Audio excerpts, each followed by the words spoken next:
Today I will discuss difference between MIG and TIG। आपको पहले ही individually मैंने discuss किया है MIG क्या है, TIG क्या है, एडवांटेज डिसएडवांटेज एप्लीकेशन ऑलरेडी मैंने डिस्कस किया है। फिर भी एक बार डिफ्रेंशिएशन देख लेते हैं, क्योंकि एग्जाम में अक्सर पूछा जाता है कि MIG और TIG में दोनों में डिफरेंस क्या है। तो देखिए TIG, पहले तो आप फर्स्ट पॉइंट लिखिए दोनों के जो सेकेंड नेम है। जैसे देखिए MIG क्या है, मेटल इनर्ट गैस, इसका एक नाम और है GMAW, gas metal arc welding.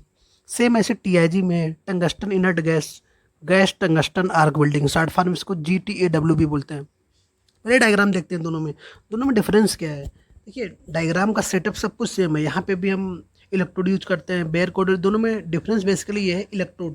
अब यहाँ पे जो MIG में जो हम इलेक्ट्रोड यूज करते हैं वो कैसा होता है, मेटल का बना होता है। जिस मेटल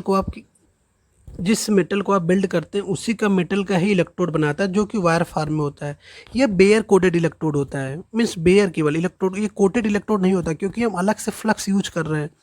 और TIG में जो इलेक्ट्रोड यूज करते हैं वो नॉन कंज्यूमेबल इलेक्ट्रोड है। यहाँ पे देखिए MIG में इलेक्ट्रोड कैसा हो रहा है, कंज्यूम हो रहा है, बट इसमें TIG में इलेक्ट्रोड कंज्यूम नहीं होता है, ये केवल स्पार्क जनरेट करने के लिए हम यूज करते हैं।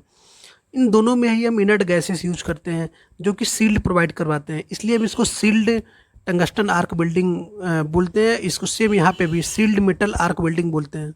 अब इसमें पावर की बात करें तो यहाँ पे हम DC पावर यूज करते हैं MIG में, बट TIG में हम DC और AC दोनों यूज करते हैं। अब कुछ पॉइंट उसको डिस्कस कर लेते हैं। देखिए इसमें फर्स्ट MIG में हम metal rod as electrode use करते हैं, यहाँ पे टंगस्टन का इलेक्ट्रोड बना होता है। अब मेटल रॉड मीन्स ये हुआ कि यहाँ पे जो मेटल फॉर्म है ये बेस मेटल का ही इलेक्ट्रोड बना होता है, यहाँ पे जो है इलेक्ट्रोड टंगस्टन का बना होता है। अब इसको सील्ड मेटल आर्क वेल्डिंग भी बोलते हैं। ठीक है, सील्ड मीन्स क्या हुआ, आप जो अलग से जब अभी देखिए हम यहाँ पे इलेक्ट्रोड कौन से यूज कर रहे हैं, एक तो कंज्यूमेबल इलेक्ट्रोड है, प्लस इसमें हम अलग से हम गैसेस प्रोवाइड कर रहे हैं, हम कोटेड इलेक्ट्रोड नहीं यूज कर रहे हैं। इसलिए अलग से जब हम जब गैस प्रोवाइड कर रहे हैं इनर्ट गैस, तो वो सील्ड प्रोड्यूस कर रहा है, जिससे कि एटमॉस्फेरिक क्या हो, ट्रैप ना हो एटमॉस्फेयर मॉइस्चर या एयर, इसलिए हम इसको सील्ड मेटल आर्क वेल्डिंग भी बोलते हैं। सेम यहाँ पे भी इसको भी gas sealed tungsten arc welding बोलते हैं। थर्ड है, इसमें देखिए इलेक्ट्रोड जो है वो कंटिन्यूसली क्या करते हैं, फ्लो होता है, मीन्स कंटिन्यूसली फीड हो रहा है। तो ये प्रोसेस कैसा होता है, फास्ट प्रोसेस होता है। यदि MIG की बात करें तो ये फास्ट प्रोसेस है, क्योंकि इसमें जो इलेक्ट्रोड होता है वो वायर फॉर्म में होता है और डायरेक्टली कंज्यूम होता है। ये जो TIG की बात करें तो ये स्लो प्रोसेस है, इसमें जो प्रोसेस है इसका स्लो है, क्योंकि ये क्या कर रहा है, स्पार्क जनरेट करेगा। हम अलग से इसमें फिलर रॉड यूज करते हैं, जो कि मेटल को क्या करता है, मेल्ट करके तब हम इसको ज्वाइन करते हैं। तो यदि फास्ट या स्लो में डिफरेंस पूछे तो आप बता सकते हैं MIG हमारा फास्ट प्रोसेस है और TIG स्लो प्रोसेस है। किस लिए है वो भी आपको पता है। देखिए थर्ड है, इसमें जो इलेक्ट्रोड यूज होता है वो कंज्यूमेबल इलेक्ट्रोड है। आप ऑलरेडी देख रहे हैं कि वायर फॉर्म में है तो ये कंज्यूम हो रहा है। बट यदि TIG की बात करें तो यहाँ पे इलेक्ट्रोड कैसा है, टंगस्टन का बना हुआ है, जो कि नॉन कंज्यूमेबल है, वो केवल स्पार्क जनरेट करने के लिए हम उसका यूज करते हैं।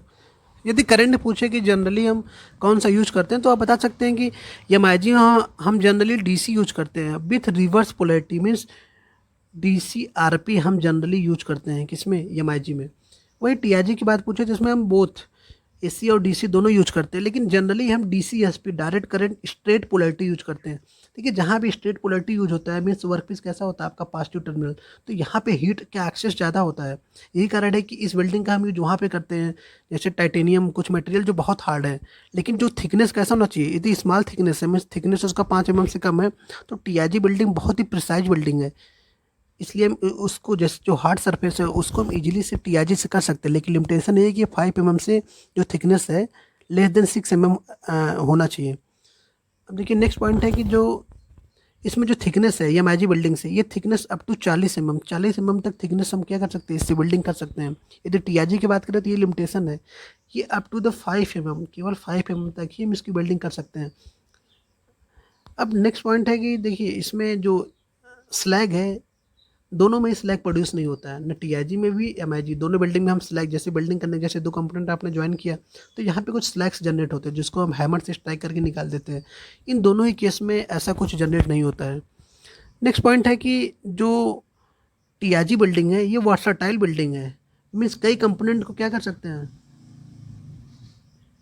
वर्सटाइल बिल्डिंग में कई कंपोनेंट को आप जैसे नॉन फेरस मेटल को भी और फेरस को भी इससे आप ज्वाइन कर सकते हैं। या MIG की बात करें तो ये लेस वर्सटाइल है, एक ऐसा लेस वर्सटाइल, इससे हम लिमिटेशन है मेटल्स में, मतलब जैसे हो गए इसमें कौन कौन से मेटल कर सकते हैं, जैसे देखिए कार्बन एमआईजी में कार्बन हो गया, सिलिकॉन, लो एलॉय स्टील या फिर stainless steel, plus aluminium, copper, magnesium, निकल भी इससे हम कर सकते हैं एमआईजी से।